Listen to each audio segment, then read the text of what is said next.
The Ghost of the Silent Library. Deep within the city, nestled between crumbling buildings, stood an old library. Once a place of knowledge and community, it now sat forgotten, its windows coated with dust and its doors creaking with neglect. But locals avoided it not because of disrepair. It was said to be haunted by a ghost known only as the Whisperer. Samantha, a university student, had always been drawn to mysteries. When she heard about the library's dark reputation, she decided to investigate for herself. Ignoring the warnings of her friends, she grabbed a flashlight and a notebook, determined to uncover the truth. She slipped through the heavy wooden doors on a chilly autumn evening. The air inside was thick with the scent of mildew and decaying paper. Rows of towering bookshelves loomed like silent sentinels, their contents shrouded in shadow. "Nothing scary about this," Samantha muttered to herself, though her voice wavered. Her footsteps echoed ominously as she ventured deeper into the library. Then she heard it, a faint whisper. Startled, Samantha froze. The sound was faint, almost indistinguishable from the rustling of paper. "Hello," she called, her voice breaking the silence. No reply. She shrugged it off as the wind sneaking through broken windows and continued exploring. The whisper came again, louder this time. It seemed to come from a secluded corner of the library where the shelves were packed with old, leather-bound tomes. Curiosity outweighing her fear, Samantha followed the sound.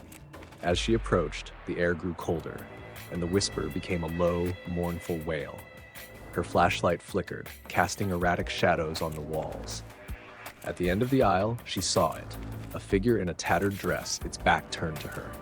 The figure stood unnaturally still, its head tilted as though reading an invisible book. "Excuse me," Samantha said, her voice trembling. The figure turned slowly, revealing hollow, sunken eyes and a face pale as death. The ghostly woman raised a finger to her lips as if to demand silence, and then let out a bone-chilling shriek. Samantha stumbled back, her heart pounding. She turned to run, but the bookshelves seemed to close in around her, forming an endless maze. The ghost's cries echoed through the library, growing louder and more frantic. "Why are you here?" the ghost wailed, her voice like 1,000 whispers overlapping. "I just wanted to know the truth," Samantha shouted, tears streaming down her face. The ghost's expression twisted into one of anguish. "The truth was stolen," she hissed. "My work, my words, all lost to fire and greed. Leave now or suffer as I have." Books flew off the shelves, pages swirling in a tornado of chaos. Samantha screamed, clutching her notebook as she bolted through the maze of shelves. She didn't stop running until she burst through the library doors and into the safety of the street. The next morning, Samantha found her notebook on her desk, though she had no memory of bringing it home.